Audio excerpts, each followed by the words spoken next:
Amén.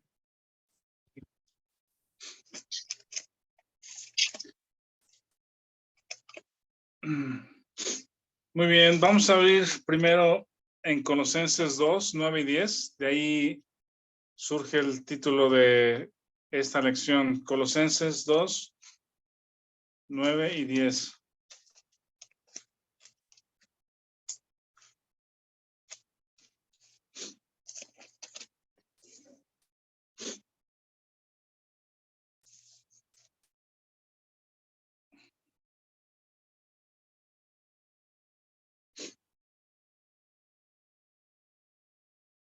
Colosenses 2, 9 y 10.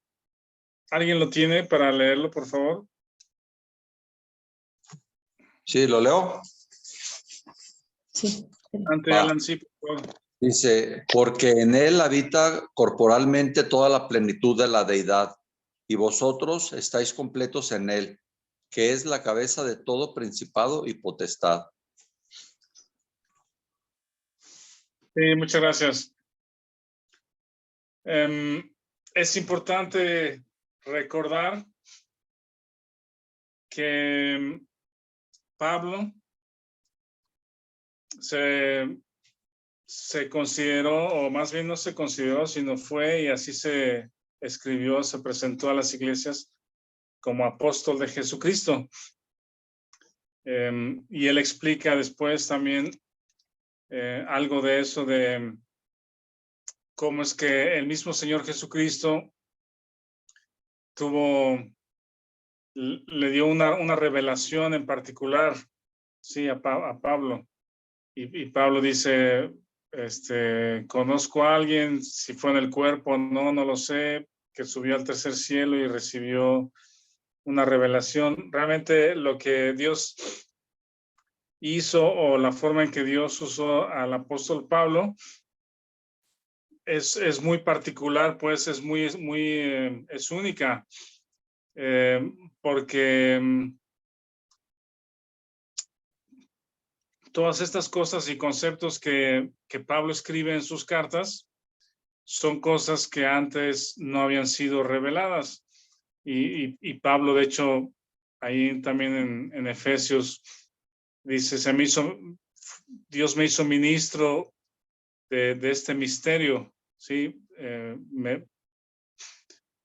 mí me tocó revelar o compartir este misterio revelado en estos tiempos. Y resumiendo, hay muchos temas al respecto, pero resumiendo, si pudiéramos decir en una frase o en una idea lo que Dios le revela a Pablo, que a los apóstoles anteriores no se les dio a conocer, podríamos decir algo así como que es nuestra posición en Cristo. ¿Sí? También habla acerca de que morimos juntamente con Él, nuestra identificación con Cristo. Entonces, todo esto que escribe Pablo desde Romanos y pasando por todas sus cartas, están centrados en esos conceptos y realmente son reveladores, pues, porque algo que justamente comentábamos el domingo es que las enseñanzas del Señor Jesús en los evangelios, como el Sermón del Monte, que está ahí en Mateo 5 y en Lucas, no es una enseñanza como aislada del resto de las escrituras, ¿sí? No es que Dios haya revelado de alguna manera lo que pasó con Adán, ¿sí? El pecado en Adán y luego la multiplicación de la gente y con ello la maldad también que creció. Sí, las historias del Antiguo Testamento no están aisladas de las enseñanzas del Señor Jesús y tampoco están desconectadas estas enseñanzas del Señor Jesús con lo que Pablo enseña en el Nuevo Testamento. Es toda una historia, la Biblia tiene una unidad al respecto de todo lo que ahí sucede, está todo conectado, es una sola historia. Entonces, estas cosas que Pablo enseña son como los fundamentos o las verdades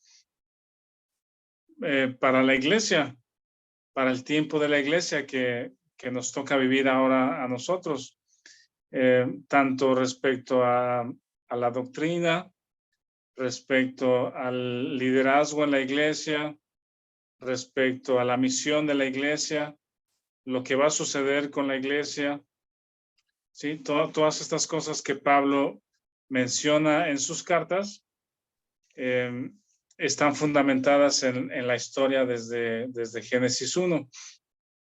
Y entonces esta verdad o lo que acabamos de leer tiene que ser un fundamento para llevarnos a la madurez, para entender la obra de Jesucristo en nosotros. Dice el texto, porque en él, en Jesús, habita corporalmente toda la plenitud de la deidad. Y vosotros, o ustedes, que les escribe a los colosenses, ustedes están completos en él. Ustedes están completos en Cristo. Desde la creación, desde la forma o los principios que Dios estableció en la creación, nos hablan mucho acerca de lo que sucede en la vida espiritual. Por decir, las semillas, si tomamos una semilla, en Génesis 1, por ejemplo, si quieren leerlo,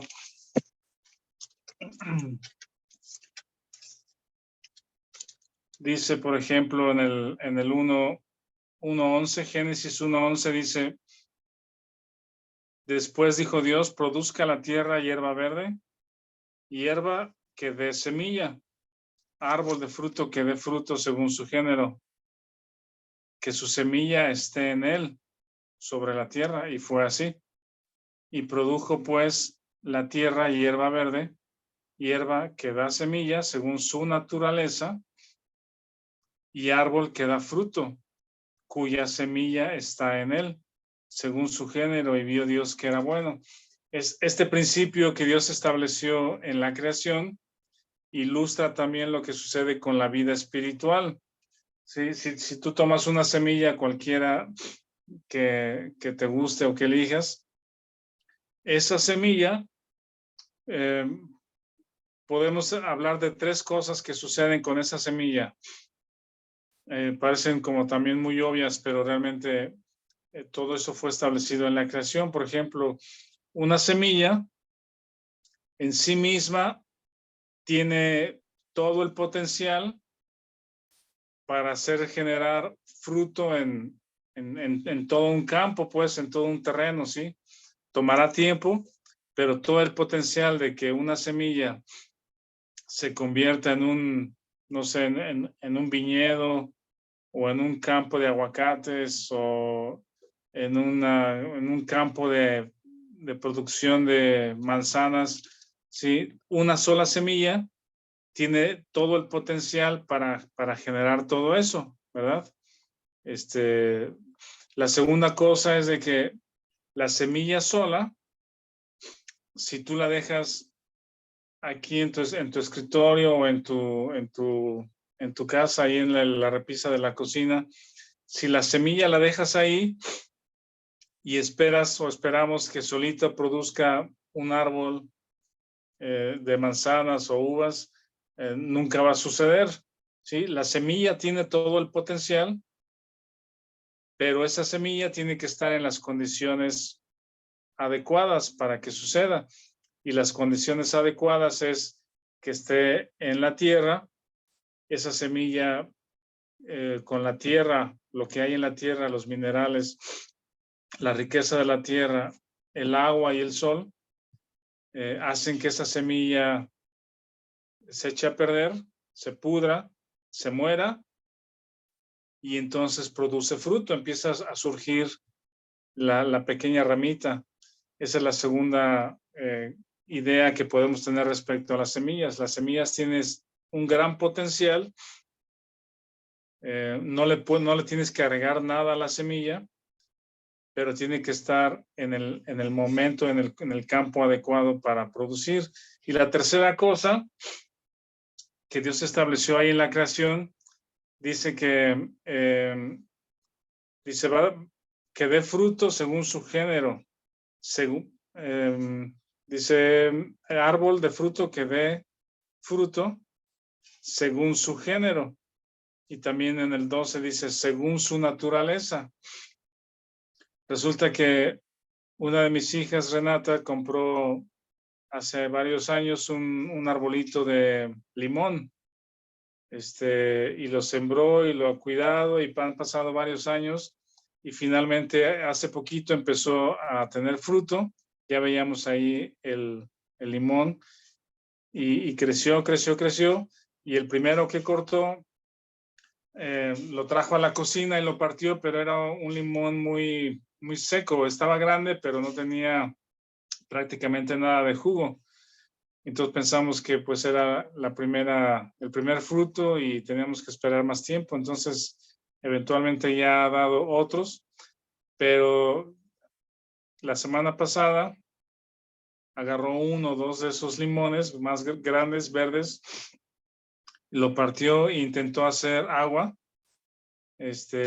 agua de sabor, pero resulta que cuando lo probamos estaba muy agrio y resulta que le dije a Renata, oye, ¿no será una lima más bien? Porque sabe, o sea, no sabe mal, pero no sabe a limón, pues sabe como a lima. Y ya nos estábamos riendo porque resulta que parece que sí es una lima. Entonces, el fruto no engaña, o revela la verdad de lo que el árbol es, pues, ¿verdad? Entonces no sé si el que le vendió a Renata el arbolito de limón o no sabía o la engañó o algo, pero el limón parece más bien que es lima. Entonces ese principio Dios lo estableció en la creación. Cuando tú siembras una semilla, no vas a obtener un fruto que no sea de esa semilla, ¿verdad? Está bastante claro, bastante obvio, pero ¿qué hubiese pasado si la creación o Dios hubiera diseñado la creación de otra forma?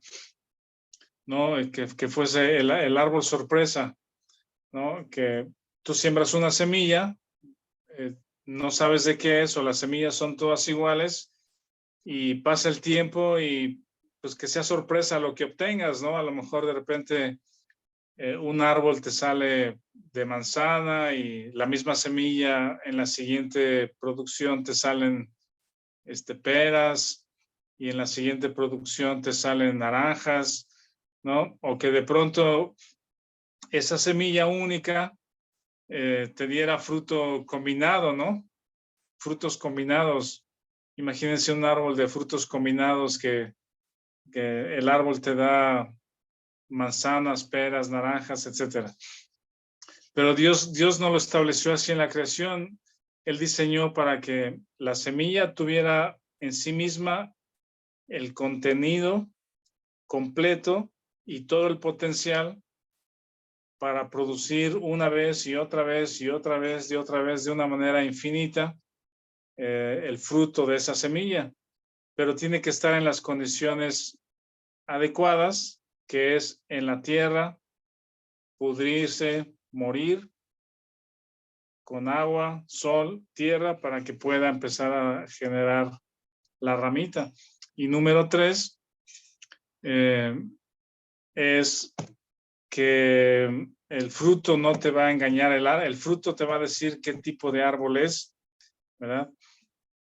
Entonces, cuando el Señor Jesucristo está, más bien Pablo, perdón, está acá en Colosenses revelando estas verdades del creyente estando en Cristo, ¿sí? Dice, leemos otra vez el 2:10 de Colosenses, dice, porque en él habita corporalmente toda la plenitud de la deidad, hablando acerca de Jesucristo, que es Dios mismo, y vosotros estáis completos en Cristo.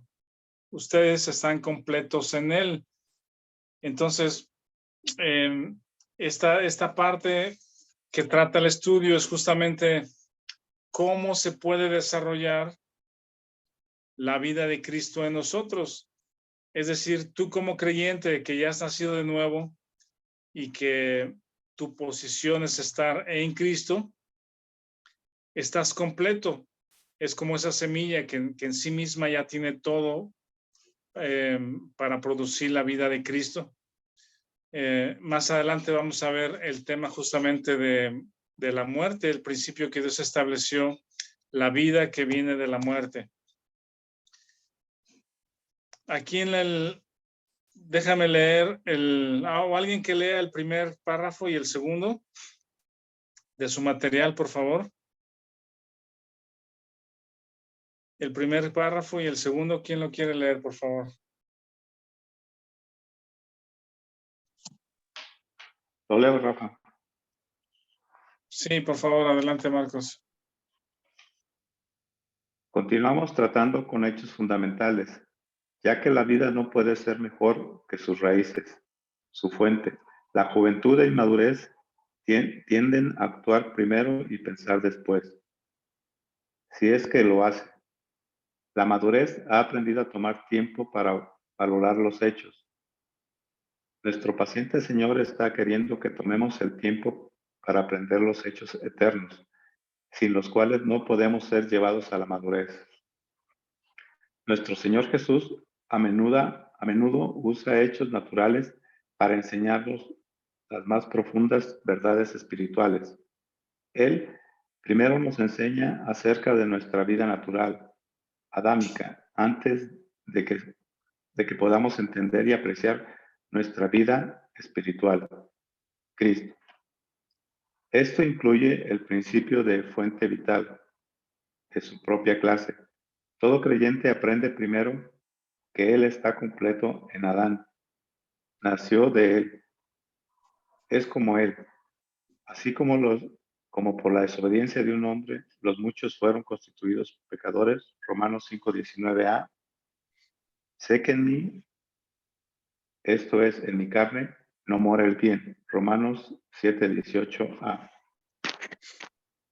Cuando a través de nuestros fracasos y estragos, Él nos ha enseñado acerca de la fuente natural, estaremos listos para aprender de nuestra fuente espiritual. Así también, por la obediencia de uno, los muchos serán constituidos justos. Romanos 5:19. Porque en Él habita corporalmente toda la plenitud de la deidad, y vosotros estáis completos en Él. Colosenses 2:9-10a. Si quieres, el que sigue, el párrafo que sigue también, Marcos, por favor. Ok. Hay dos aspectos principales en este principio de fuente vital. Primero, el Señor Jesús es la fuente de nuestra vida cristiana. Nacimos de Él. Dios nos ha hecho completos en Él. Esta verdad la abrazaremos por fe. Es verdad de cada uno de nosotros. Si alguno está en Cristo, nueva criatura es. 1 Corintios 5:17a. Segundo, al abrazarnos a este hecho por fe, somos llevados a una realidad práctica de ello día a día en nuestra experiencia. Poco a poco recibimos lo que ya es nuestro. El asunto importante para saber y estar seguros es que todo es nuestro. Ahora estamos completos en Él. Este hecho nos permite mantenernos quietos mientras Él trabaja pacientemente en nuestro carácter. Esa vida nuestra que está escondida con Cristo en Dios. Ajá. Así como la vida y los cientos de árboles y cientos de frutos o miles de frutos que puede contener una sola semilla, ¿verdad? La vida de Cristo en nosotros, ahí está, pues, y Él se encarga de hacernos, de darnos el hambre y la necesidad para, por fe, mantenernos, apropiarnos de esa verdad. La vida cristiana no es nuestra responsabilidad. Esta es una de las cosas que a veces, ¿cómo se llama? Hay cierto un enfoque a lo mejor equivocado cuando, bueno, déjeme explicarle de una forma. Por ejemplo, cuando Noé, Abraham, en el Antiguo Testamento hay muchas historias de Dios da una instrucción, ¿verdad? Dios da una instrucción a cualquiera de estos hombres, Noé, Abraham, Josué, y estos hombres obedecen. Incluso en algunos de los casos hay una mención que dice, se levantó de mañana, ¿no? Como Abraham, que estaba presto para obedecer, ¿verdad? Y entonces hizo aquello que Dios le encomendó. En el caso de Noé, que es Noé, voy a traer aguas sobre la tierra, voy a dar un juicio, voy a destruir, construye un arca, ¿verdad? Entonces, durante años y años Noé estuvo construyendo esa arca. Entonces, hay una instrucción y hay una acción, ¿verdad? En respuesta. Pero lo que a veces pasamos, lo pasamos de largo, es que en medio o detrás, o lo que hace la liga entre la instrucción y la acción, es la fe. En algunos casos sí se menciona y dice, y creyó a Dios, y creyó a Dios, y creyó a Dios. Entonces, yo creo que algo que sucede, bueno, déjeme terminar, cuando Dios da estas instrucciones y Noé o Abraham o Josué creen a Dios, la fe los impulsa a obedecer, ¿sí? Porque es la palabra de Dios, el carácter de Dios, lo que conocen acerca de Él, en lo cual la fe está fundamentada y eso les lleva a dar este fruto de obediencia. Entonces, lo que veo mucho en el día de hoy en diferentes escritos o comentarios o predicaciones es que el énfasis hacia los creyentes está en la obediencia. Está en la obediencia. Y yo sí creo que hay textos que pueden, no son mal usados porque la Biblia habla acerca de la obediencia, ¿sí? Pero el énfasis es demasiado en la obediencia y coloca la responsabilidad de la vida cristiana en el creyente. Y poco se habla acerca de la fe. Se da por sentado de que el creyente cree y el énfasis se pone en la obediencia. Yo creo que en textos como estos y estas verdades que Pablo enseña, el énfasis tiene que estar puesto en la fe, ¿sí? O el descanso, en la apropiación de lo que ya Dios ha hecho o lo que Dios ha dicho. Cuando Pablo escribe y dice a los creyentes, ustedes están completos en Cristo, no hay nada más que agregarle. Solamente como el principio de la semilla es, Cristo ya está en ustedes, todo el potencial, digamos, de la vida espiritual, la vida que le agrada a Dios, ya está en ustedes, ¿sí? Como la semilla tiene que estar en las condiciones adecuadas, que es la vida que proviene de la muerte, para que el fruto pueda manifestarse. La conducta y las acciones de una persona, de un cristiano, es fruto que parte de la fuente que es Cristo en nosotros. Las acciones, la paz, el gozo. Veíamos justamente el domingo también que ahí en Lucas 6, donde dice en el Sermón del Monte, ama a tu enemigo, ora por los que te persiguen, bendice y no maldigáis, no juzguéis, perdonar, dad al que te pida.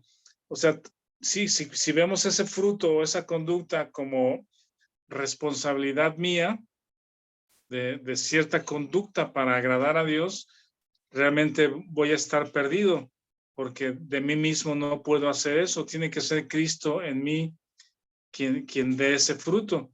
Entonces, cuando Pablo empieza a revelar que todas estas enseñanzas de Jesucristo en los evangelios son basadas justamente o son producidas por la vida de Cristo en mí, realmente pone un fundamento muy, muy firme para la fe del creyente. Entonces es lo que soy en Cristo y yo lo creo y me abrazo de Él, lo creo, y entonces dejo que la semilla, Cristo en mí, produzca su fruto. Y tiene que haber tiempo de por medio y tiene que haber muerte de por medio, el considerarme muerto juntamente con Cristo. Bueno, hasta aquí. ¿Tendrán algún comentario, alguna observación o pregunta? Martín, adelante. Gracias, pastor. También nuestro Señor Jesucristo nos enseña este mismo principio, ¿no? Y Él, el Señor, que es nuestro Dios y Salvador, siempre usa este principio de la agricultura para aplicar sus enseñanzas a nuestras vidas, ¿no? Dice el Evangelio de Juan, capítulo 12, versículo 24 y 25. De cierto os digo que si el grano de trigo no cae y muere, queda solo. Pero si éste muere, lleva mucho fruto. El que ama su vida en este mundo, la perderá. Pero el que aborrece su vida en este mundo, para vida eterna la guardará. Y entonces el Señor nos enseña el principio de la cruz en ese pasaje. Lo mismo pasa en Romanos 6, versículo 5. Porque si fuimos plantados juntamente con Él en la semejanza de su muerte, así también lo seremos en la de su resurrección. Entonces el Señor siempre está usando estos principios de agricultura para enseñarnos su palabra. Y la vida crucificada y resucitada en Cristo es a través de la fe en estas verdades. Eso que comentaba el pastor es muy importante porque siempre se enseña obedecer a Dios, obedecer a Dios. Inclusive al predicar el Evangelio es un mandato de Dios, tienes que obedecerlo. Pero la fe es la que produce la obediencia. Sin fe es imposible agradar a Dios. El justo por la fe vivirá. No podemos tratar de obedecer a Dios con nuestras propias fuerzas como que si fueran obras por la ley, porque eso sería ponernos bajo la ley y no vivir bajo la gracia de Dios, no descansar y reposar en Cristo. Entonces Romanos 6:6 ya tiene sentido porque el Señor nos dice cómo nos despojó del viejo hombre, cómo cargó en su propio cuerpo nuestra vieja identidad adámica y nos puso en una nueva identidad con Cristo, en una nueva familia, la familia de Dios, sabiendo esto que nuestro viejo hombre fue crucificado juntamente con él para que el cuerpo del pecado sea destruido a fin de que no sirvamos más al pecado. Y luego nos enseña el versículo 9 y 10 y 11 cómo estamos identificados, plantados juntamente con él en la semejanza de su muerte, sabiendo que Cristo, habiendo resucitado de los muertos, ya no muere. El pecado, la muerte, perdón, no se enseñorea más de él, porque en cuanto murió el pecado, murió una vez por todas, mas en cuanto vive, para Dios vive. Y se nos enseña que todo lo que le pasó a Cristo, nos pasó a nosotros juntamente con él. Y él no nos pidió permiso para hacer esto, él simplemente nos introdujo con él en esta verdad. Así también vosotros, consideraos, estimaos, muertos al poder del pecado, pero vivos para Dios en Cristo Jesús, Señor nuestro. Luego ya nos enseña la consagración de cómo presentarnos no en la carne, no podemos consagrar al yo, sino en esa nueva naturaleza nacida de nuevo que Cristo nos dio. Y esto va de la mano con Romanos 8:29 que dice, y a los que conoció también los predestinó para que fuesen hechos conforme a la imagen de su Hijo, para que Él sea el primogénito entre muchos hermanos. La santificación, como el Espíritu Santo produce la vida de Cristo en nosotros y nos va formando más a su imagen, menos de mí y más de Él. Cristo en nosotros, la esperanza de gloria. Sí, correcto. Muy bien, Martín. Muchas gracias. ¿Alguien más? ¿Algún otro comentario o pregunta? ¿Alguna observación? ¿Alguien?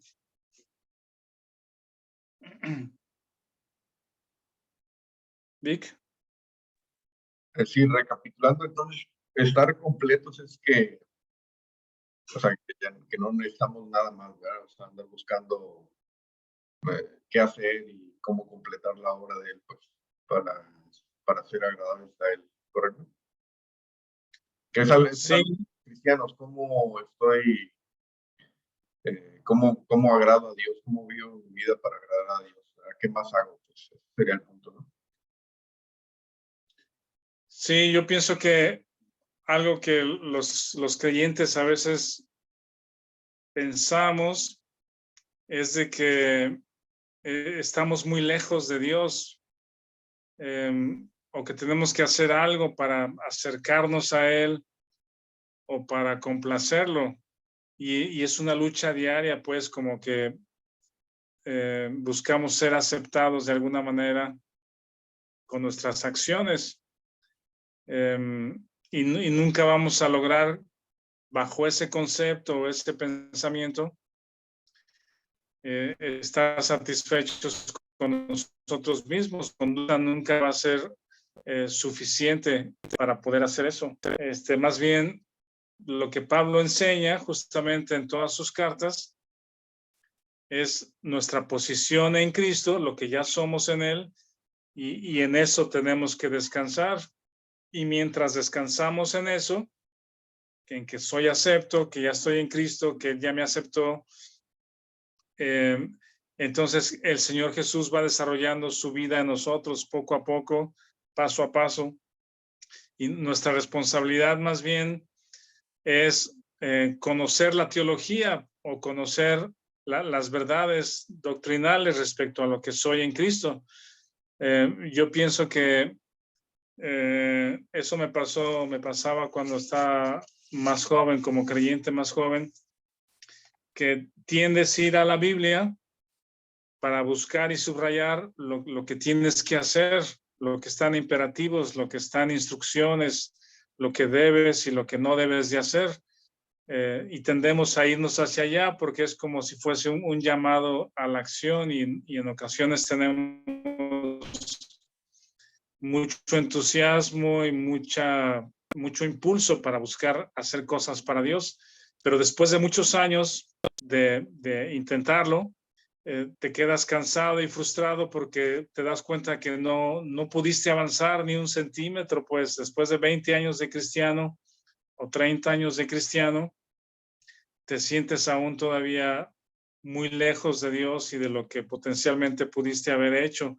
Pero entonces cuando vamos a la Biblia y encontramos o buscamos este tipo de textos de mi identidad con Cristo, de lo que ya Cristo ha hecho, de lo que soy en Él, y descansamos ahí, todo lo que es demás de instrucciones es una descripción de la vida de Cristo a nosotros. Y sí, tenemos que aprender a hacer muchas cosas, pues, pero es la vida de Cristo en mí y no es en mi propia capacidad. Déjenme leer el siguiente párrafo que está ahí en letras itálicas. Es una cita de J.B. Stoney, ahí en su material. Dice, el progreso está en avanzar en conocimiento espiritual de lo que realmente poseemos. Son todos estos hechos de las Escrituras, de lo que soy en Cristo. Es como ascender una escalera. La escalera es la gracia. El primer paso es, creemos que el Señor Jesús fue enviado de Dios. Segundo, que en su obra completa somos justificados. Romanos del 1 al 5, ¿no? Tercero, llegamos a su conocimiento. Conocer a Cristo. Cuarto, venimos a verlo en el cielo. Cristo ascendido, ¿no? Conocemos nuestra ascensión con Él, juntamente con Él, lo que dice Martín de nuestra identificación con Cristo y su poder aquí. Quinto, aprendemos el misterio, las grandes cosas a las que tenemos derecho por pertenecer a su cuerpo. Sexto, que estamos sentados en lugares celestiales con Cristo. Séptimo, absortos en maravilla y alabanza en el conocimiento de Él mismo.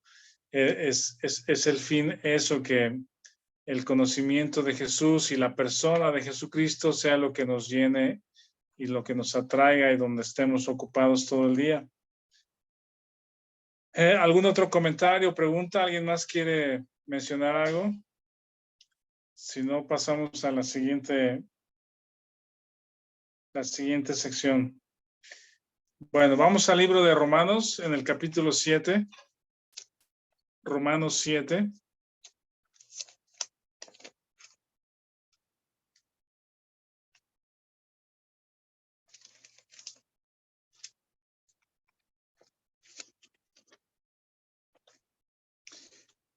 Esto ya lo hemos estudiado los que pasamos por ahí estudiando el libro de Romanos. Pero es una analogía muy interesante respecto a lo que somos en Cristo. Piensen en esto, que el cristianismo, ¿verdad? O el ser cristiano no es una religión, ¿verdad? El Señor Jesús no vino para abolir el judaísmo o descalificarlo o abolirlo y entonces iniciar una nueva religión.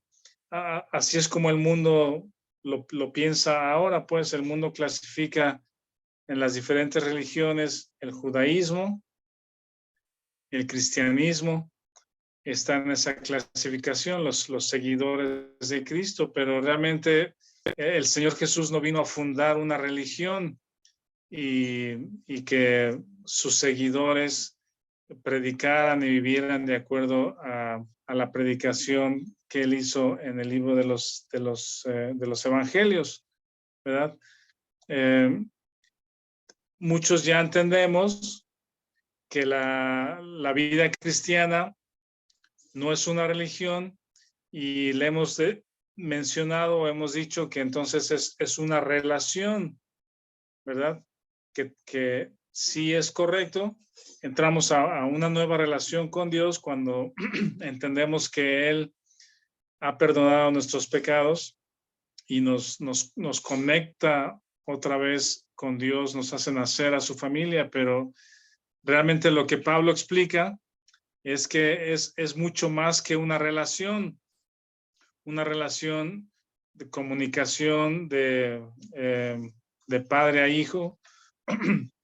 Se puede dar entre dos individuos, pero aún así están separados. Si yo hablo con mi mamá o hablamos con nuestro papá, somos sus hijos, hay confianza, hay diálogo, hay empatía, hay amor, pero no dejamos de ser individuos separados, ¿verdad? Incluso por la distancia podemos estar separados. Si nos quedamos con Dios pensando que es una relación con Él, vamos a tener esa idea, ese concepto que estamos alejados, pues que sí podemos hablar con Él, me escucha, Él me habla en la Biblia, pero no dejamos de estar separados por la distancia. Él está allá en el cielo, yo estoy aquí, pero más bien esta analogía de Romanos 7 y otros textos de Pablo también nos hacen entender que estamos en una unión con Cristo. Es una unión, el Señor Jesús lo anticipa en Juan 15 y a sus discípulos les dice, yo en ustedes y ustedes en mí. Está anticipando esta unión que tenemos en Cristo. Vean ahí en Romanos 7. ¿Alguien quiere leer Romanos 7 del 1 al 6, por favor? Sí, yo lo tengo. Adelante. ¿Acaso ignoráis, hermanos, Pues hablo con los que conocen la ley, que la ley se enseñorea del hombre entre tanto que éste vive, porque la mujer casada está sujeta por la ley al marido mientras éste vive, pero si el marido muere, ella queda libre de la ley del marido. Así que, si en vida del marido se uniere a otro varón, será llamada adúltera, pero si su marido muriere, es libre de esa ley, de tal manera que si se uniere a otro marido, no será adúltera. Así también vosotros, hermanos míos, habéis muerto a la ley mediante el cuerpo de Cristo, para que seáis de otro, del que resucitó de los muertos, a fin de que llevemos fruto para Dios, porque mientras estábamos en la carne, las pasiones pecaminosas que eran por la ley obraban en nuestros miembros, llevando fruto para muerte.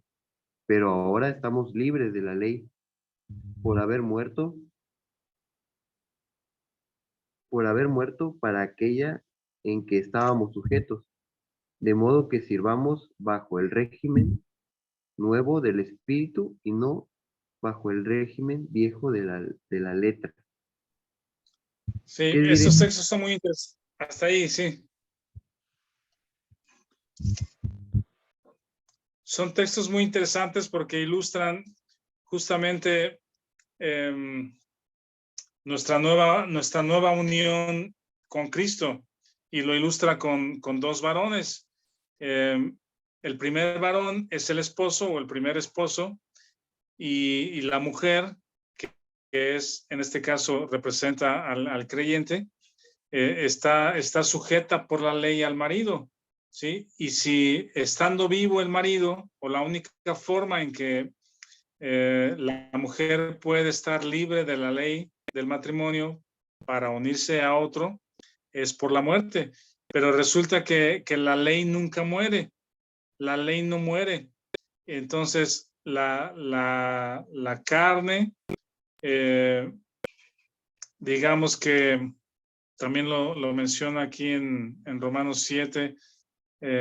Miren, por ejemplo, en el 7:23, 7:22, desde el 7:21, dice: así que queriendo yo hacer el bien, hallo esta ley, que el mal está en mí, en este cuerpo, porque según el hombre interior me deleito en la ley de Dios, pero veo otra ley en mis miembros que se rebela contra la ley de mi mente, que me lleva cautivo a la ley del pecado que está en mis miembros. Miserable de mí, ¿quién me librará de este cuerpo de muerte? Entonces, la carne, o si queremos agradar a Dios por medio de la letra, ¿sí? O por medio de mandamientos, justamente la carne no puede someterse a la ley de Dios, no quiere, no puede, ¿sí? Y al contrario de lo que le dice la ley, dice: el pecado obra en mis miembros. Resulta justamente lo contrario. El típico caso que se menciona ahí, que si una banca o algo está pintado y dice no tocar, justamente es esa apelación a hacerlo, es un llamado a hacerlo. Eso es lo que sucede cuando queremos agradar, obedecer a Dios por medio de la ley o por medio de reglas o normas, ¿sí? La carne le encanta quebrar esas normas, no va a poder. Entonces, si el creyente, cuando nace de nuevo, dice la Biblia, muere, la ley no muere, sí, pero el creyente, la mujer, es la que muere, tiene vida nueva, que es la resurrección, identificado juntamente con Cristo, para poderse unir al nuevo marido. Dice el 4 de Romanos 7, habéis muerto a la ley mediante el cuerpo de Cristo, para que seáis de otro, del que resucitó de los muertos. Esto es Cristo. Y el resultado, dice, a fin de que llevemos fruto para Dios. ¿Ven? Nuestra unión en Cristo, nuestra unión en Cristo, estando en Él, unidos en Él, unidos a Él, produce fruto para Dios. Y el 5 es el contraste, dice, porque mientras estábamos en la carne, las pasiones pecaminosas que eran por la ley obraban en nuestros miembros, llevando fruto para muerte. Pero ahora estamos libres de la ley y unidos a Cristo. Romanos 7 ilustra con el ejemplo del matrimonio, nuestra unión en Cristo. ¿Alguien quiere leer el siguiente párrafo que habla justamente de esto, donde dice, ya que estamos completos? ¿Quién lo quiere leer, por favor?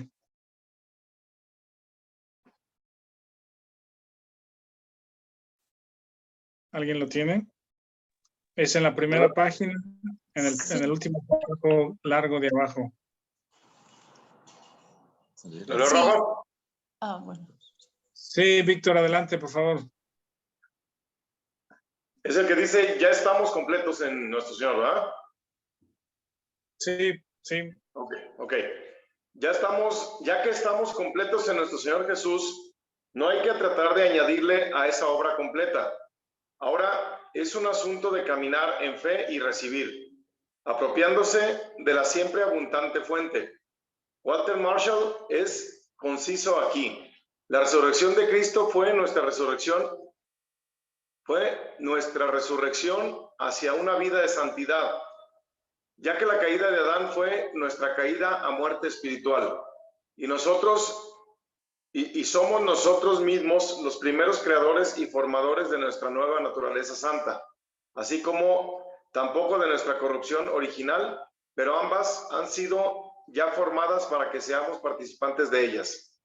Y por la unión con Cristo participamos de esa vida espiritual que Él llegó a tomar. Ándale, ya me perdí. Matrimonial. De esa vida espiritual que Él llegó a tomar posesión para nosotros en su resurrección. Y por lo tanto somos habilitados para llevar los frutos de ello, como lo enseña la Escritura por la similitud de una unión matrimonial, Romanos 7:4, para que seáis esposo de otro, del que resucitó de los muertos, a fin de que llevemos fruto para Dios. Nuestra parte no es producción, sino recepción de nuestra vida en Cristo. Esto incluye fe explícita en Él y en su propósito para nosotros en Cristo, y paciente confianza mientras Él nos lleva a través del proceso necesario que está involucrado. Ningún creyente salta a la madurez, aunque él esté completo en Cristo. El crecimiento espiritual necesita un corazón hambriento por el Señor Jesús, determinación basada en seguridad para tener aquello que es nuestro en Él. Además, meditación y pensamiento. Nunca llegaremos a conocer nuestras posiciones espirituales mediante un entendimiento superficial de la palabra. ¿Cómo esperamos tener íntimo compañerismo con alguien a quien conocemos poco? La siguiente verdad, sí. Pues, ¿hasta ahí?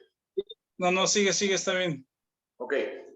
La siguiente verdad puede ser una buena oportunidad para ejercitar y desarrollar algo de esta meditación y pensamiento. Lo que es necesario es una meditación en la que Dios concentre su propio y peculiar espíritu y vida como un principio en un individuo para ser apropiado personalmente. En una revelación, lo que es realmente trasladar lo divino hacia la vida personal del hombre. J.T. Vick. ¿Sigo? Sí, muchas gracias. Una semilla encarna totalmente la reproducción de la vida de la cual proviene. Es tan completo que nada le puede ser añadido, siendo renacidos no de simiente corruptible, sino incorruptible. 1 Pedro 1:23. Tu campo no sembrarás con mezcla de semillas. Levítico 19:19. Ha de ser ya no yo, sino Cristo. La semilla ha sido implantada, ahora todo el asunto es de crecimiento y madurez. Esto por sí solo traerá fruto que pertenece. El desarrollo de la vida divina en el cristiano es como el crecimiento natural en el mundo vegetal. No necesitamos hacer ningún esfuerzo especial, solo colocarnos bajo las condiciones favorables para tal crecimiento. Solo aquellos que han buscado crecer por esfuerzo y han fallado están en la posición de apreciar el hecho de que Dios es el productor en el área de desarrollo. Todos los poderes de la deidad que han sido unidos para cumplir la primera parte del propósito eterno, el revelar la perfecta semejanza del Padre en el hombre Cristo Jesús, igualmente se comprometen para cumplir la segunda parte y obrar esa semejanza en cada uno de los hijos de Dios. William Lowe expresa una raíz colocada en la más fina tierra, en el mejor clima y bendecida con todo lo que el sol, aire y lluvia pueden hacer por ella. No asegura un camino de crecimiento hacia la perfección, como todo hombre, será después de todo a lo que su espíritu aspira. Lo que Dios esté listo e infinitamente deseoso de darle. El sol no se encuentra con la raíz brotante que crece hacia él, con tanta certeza como lo hace Dios, la fuente de todo bien, quien se comunica a sí mismo al alma que anhela participar de él. Si quieres, No hasta solo- ahí. Ok. Aquí un momento paramos, gracias. Ahí están justamente los comentarios respecto a nuestra unión con Cristo, respecto a la semilla. Y algo muy interesante también es que cuando iniciamos el día o la semana, yo creo que es muy importante iniciar justamente con la palabra, con la reflexión en estas verdades, no buscando lo que yo tengo que hacer, sino buscando lo que soy en Cristo, conociendo a Dios. Aquí menciona de un conocimiento superficial. Cuando hablamos de que las personas tienen fe, en ocasiones es una fe, como les digo, de esos carteles que de pronto me tocaron ver, que decía, Jesús, yo confío en ti, ¿verdad? Pero más bien como si fuera un amuleto, como si fuera, sí, una superstición, ¿no? De que Diosito, ayúdame, cuídame, cámbiame, ayúdame, dame lo necesario. Sí, pero es como una petición o una fe demasiado general, pues, o cómo le podemos decir, como muy dispersa. Yo pienso que la fe tiene que ser fundamentada en verdades puntuales, explícitas de la palabra. ¿Sí? La fe está fundamentada o debe estar fundamentada en verdades puntuales y explícitas. Y por eso estudiamos versículo tras versículo o libro tras libro y estamos rascando en la Biblia y rascando en las Escrituras y subrayando y estudiando palabras, porque la idea o la intención es conocer más a Dios, qué es lo que Él hace, qué es lo que Él ha hecho, qué es lo que Él ha dicho y qué es lo que soy en Él, qué es lo que Él ha hecho en mí, qué es lo que soy en Él. Y les digo que Pablo abunda mucho en estas verdades de lo que somos en Cristo y hemos mencionado muchas veces que esta frase en Cristo, en Cristo, en Cristo, en Cristo, Pablo la repite una y otra vez porque les está diciendo a los creyentes, vean lo que ya son en Él, vean lo que ya tienen en Él, las riquezas espirituales, pero realmente cuando estamos ocupados en la carne o buscando agradar a Dios en nuestros propios esfuerzos, estos versículos no nos son atractivos, pero cuando hemos vivido, sufrido la frustración, el cansancio, la vida estéril, ¿verdad? De la carne, o hemos tocado las profundidades de la maldad de la carne, nos damos cuenta que necesitamos a Jesucristo, que necesitamos la vida de Cristo en nosotros, y es cuando la el hambre y la sed de Cristo mismo nos lleva a apreciar todos estos versículos, ¿no? Bueno, déjeme leer el último párrafo y después de esto concluimos. Dice, no solo nuestra vida está completa en Él, sino asimismo la victoria esencial en todas las muchas exigencias de esa vida. Cuando luchas para obtener la victoria, entonces ya has perdido la batalla en el comienzo. Suponiendo que el enemigo te asalta en tu hogar o negocio, él crea una situación con la cual posiblemente tú no puedes lidiar. ¿Qué haces? Tu primer instinto es prepararte para una gran batalla, ¿verdad? Para hacerlo o no hacerlo. Dice, y después oras a Dios para que te dé la victoria en eso. Pero si lo haces así, la derrota es segura, porque has dejado el terreno que es tuyo en Cristo. Por la actitud que has tomado, lo has abandonado al enemigo. ¿Qué debes hacer entonces cuando él te ataca? Debes simplemente mirar y alabar al Señor. Señor, estoy frente a una situación que posiblemente no puedo vencer. Tu enemigo, el diablo, la ha traído para provocar mi caída. Pero te alabo porque tu victoria lo incluye todo. Ella cubre esta situación también. Te alabo porque ya tengo completa victoria en este asunto. Hay muchos textos que hablan justamente de lo presente, de lo que ya somos, de lo que ya tenemos. Romanos 8 dice, somos más que vencedores. Todos estos conceptos tenemos que abrazarlos y usarlos en nuestras oraciones, dar gracias a Dios por lo que ya tenemos, de la que ya somos. Dice el último párrafo, no te apresures, Dios no lo hace. O sea, Dios no se apresura. Y un último ejemplo de un artista japonés del siglo XIX, dice el artista japonés Hokusai dijo, desde la edad de 6 años yo tenía una manía por dibujar las formas de las cosas. Cuando tenía unos 15 ya había publicado una infinidad de diseños, pero nada de lo que produje antes de los 70 años vale la pena considerar. Él murió a los 89, declarando que si pudiera tener tan solo otros 5 años, él se hubiera convertido en un gran artista.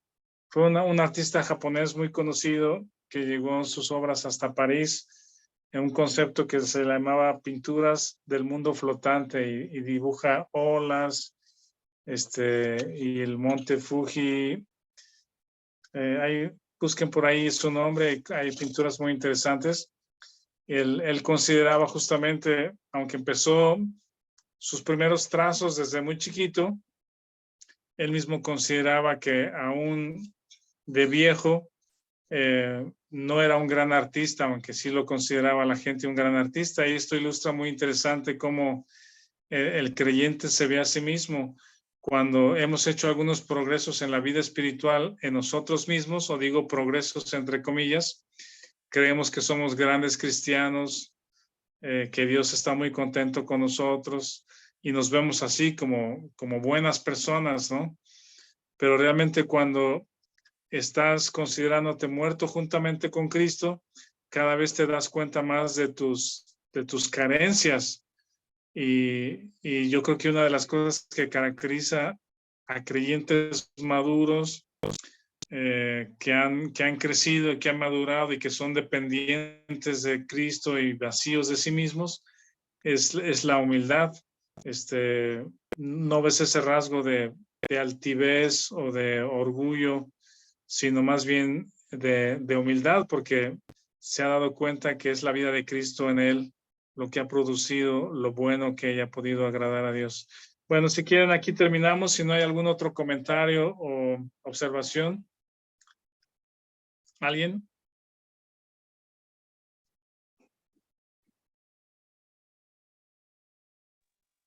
Perdón, Bueno. pastor. Sí. Solamente recordar que Romanos 7:4 nos está diciendo que enviudamos a la vieja naturaleza, al viejo hombre, para estar libres de casarnos con otro. Y como enviudamos al viejo hombre, ya no es nuestro amo, ahora Cristo es nuestro nuevo amo y Él nos ha desposado para sí. Una iglesia sin mancha, sin arruga. Pero la ley en la que el viejo hombre estaba sujeto sigue en vigor, pero nosotros estamos muertos a esa ley. Pero esa ley en Apocalipsis dice que va a ser usada para juzgar a los incrédulos, a los que rechazaron a Cristo. Pero somos nosotros los que morimos a la ley. No la ley ha muerto, sino nosotros a la ley. Así es, Martín, muchas gracias. ¿Quieres despedirnos, Víctor?